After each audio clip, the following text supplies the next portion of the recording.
सतगुरु आए दया करी, ऐसे दीन दयाल। बंदी छोड़ भक्तास का, जठरगनी प्रतिपाल। गुरु जी तुम ना भूलियो,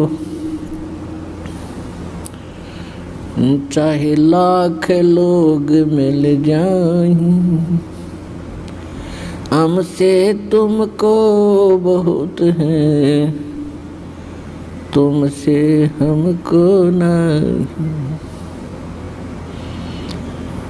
कबीर गुरु जी मिलेंगे, पूछेंगे कुशलात, आदि अंत की सब कहूँ अपने दिल की बात। कबीर जय इब कै सतगुरु मिले, सब दुख आँखों रो, चरणों ऊपर शीश धरूं, कहूँ जो कहनी हो। सतगुरु पूर्ण ब्रह्म है, सतगुरु आप अलेख, सतगुरु रमता राम है, या मीनन मेख। गुरु बिन माला फेरते, गुरु बिन देते दान, गुरु बिन दोनों निष्फल हैं, चाहे पूछो वेद पुराण। गुरु बड़े गोविंद से, मन में देख विचार, हरि सुमरे वो रह गए, भाई गुरु सुमरे हो पार। कबीर गुरु गोविंद दोनों खड़े, काके लागू पाए, बलिहारी गुरु अपना, जिन गोविंद दियो मिलाए।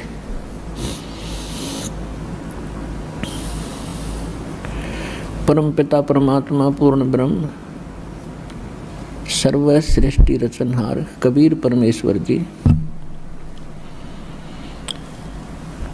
अपनी प्यारी आत्माओं को यथार्थ ज्ञान देने के लिए वे स्वयं ही आते हैं,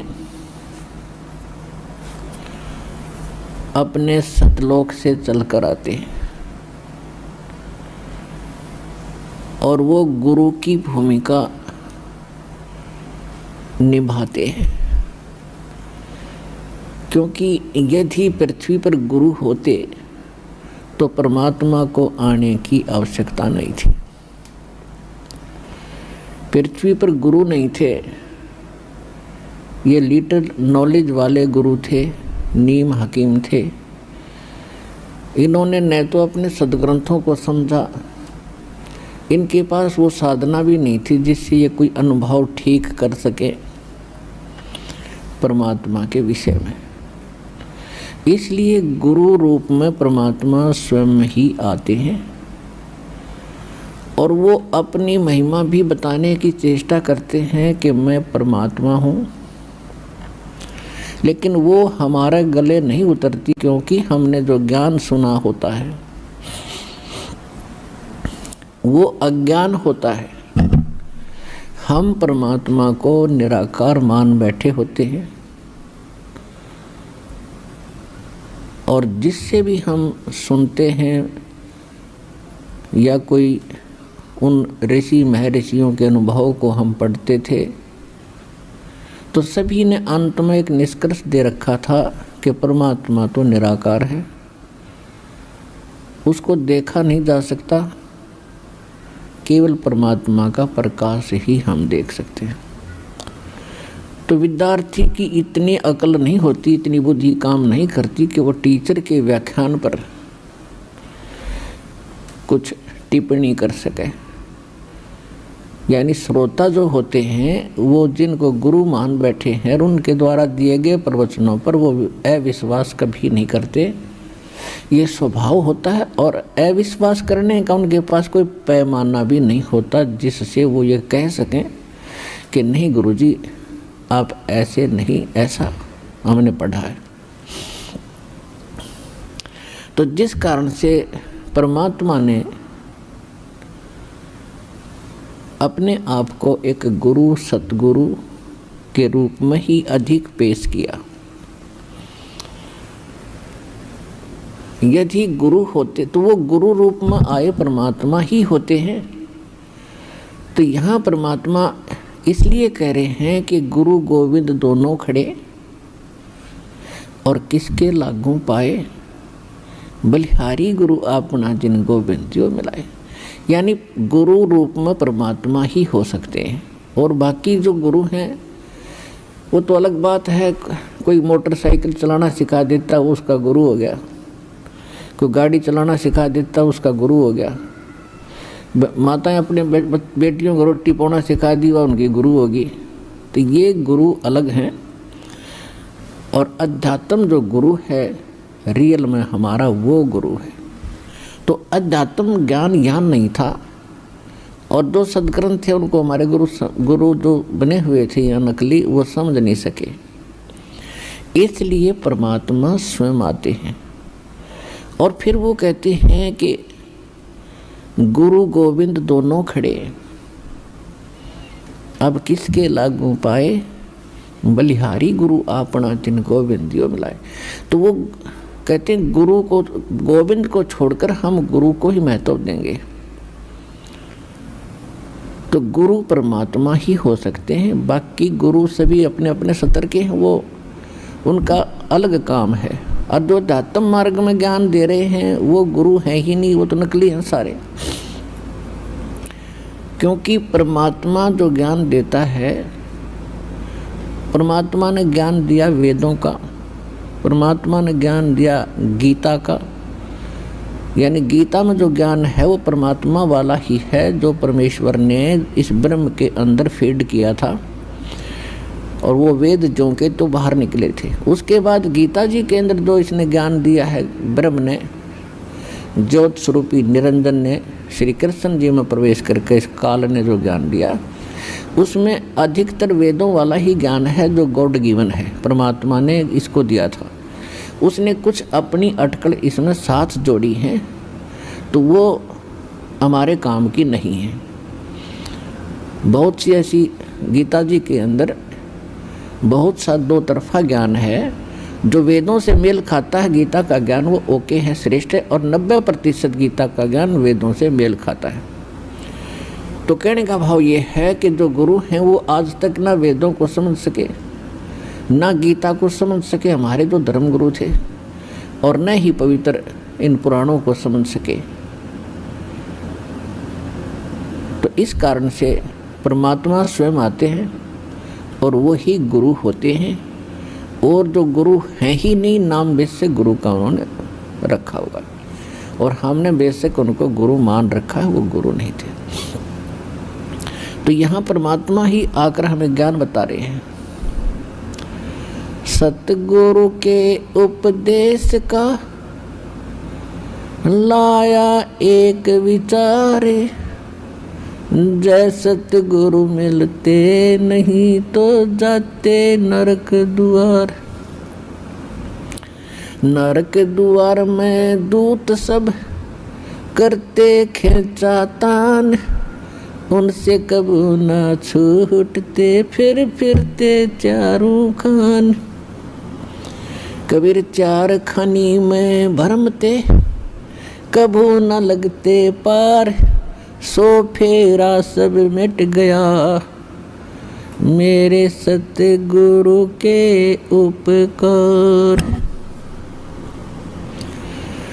सात समुद्र की मसी करूं, लेखनी करूं बन राय, धरती का कागज करूं, गुरु गुण लिख्यो न जाए।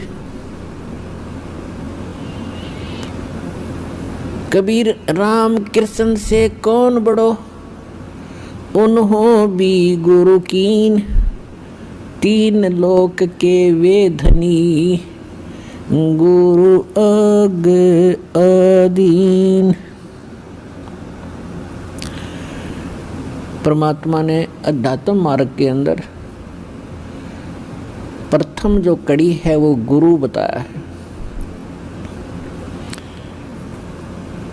और गुरु के बिना जो साधना करते हैं, मनमुखी साधना करते हैं, वो साधना नहीं है, उनका व्यर्थ प्रयत्न है। इसलिए गुरु बिन माला फेरते, गुरु बिन देते दान, गुरु बिन दोनों निष्फल हैं, चाहे पूछो वेद पुराण। गर्भ योगेश्वर गुरु बिना, लाग्या हर की सेव, कहें कबीर बैकुंठ से, वो फेर दिया सुखदेव। राजा जनक गुरु किए, फिर कीनी हर की सेव, कहें कबीर बैकुंठ को, चले गए सुखदेव। गुरु की महिमा बताते हुए परमात्मा कह रहे हैं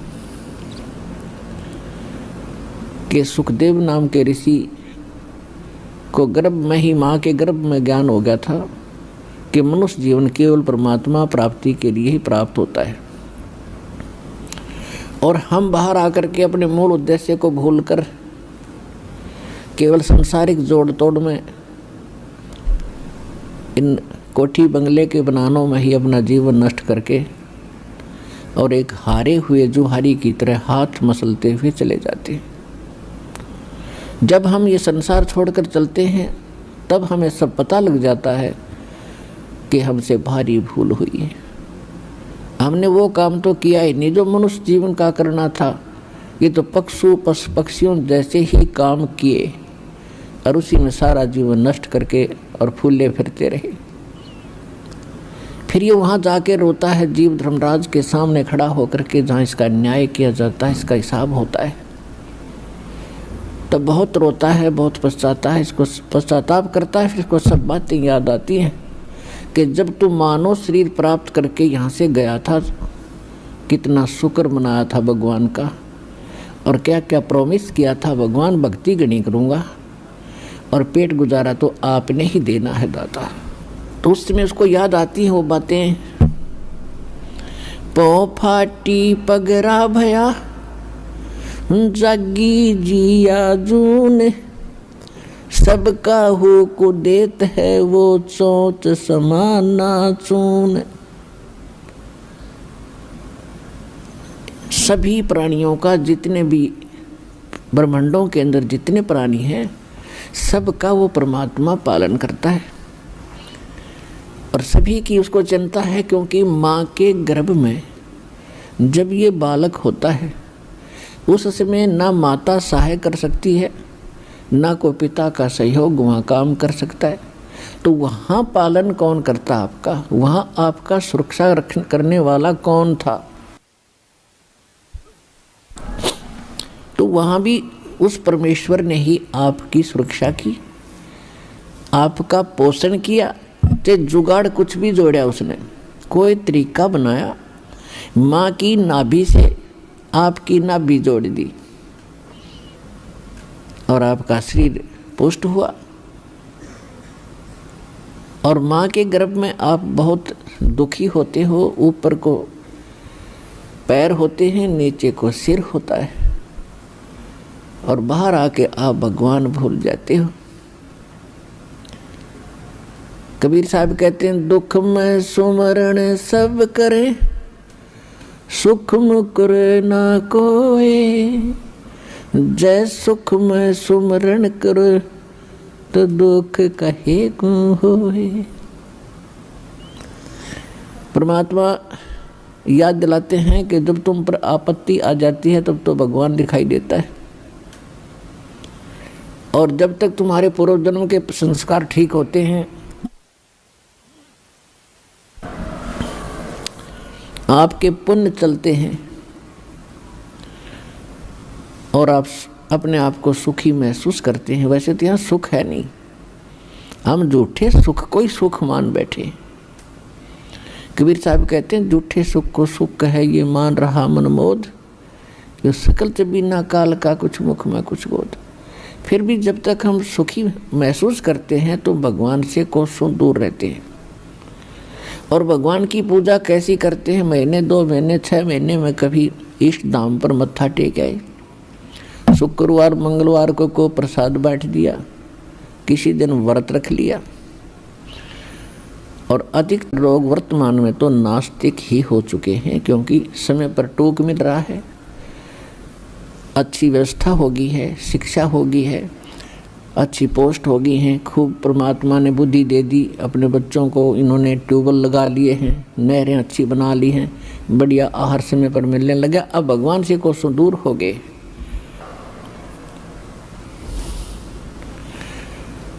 और भूल गए उन दुखों को। परमात्मा कहते हैं इसे सुख के आग लगे जो भगवान ते दूर करे। परमात्मा कहते हैं सुख के माथे पत्थर पड़ो जो नाम हृदय ते जावे, और बलिहारी व दुख के जो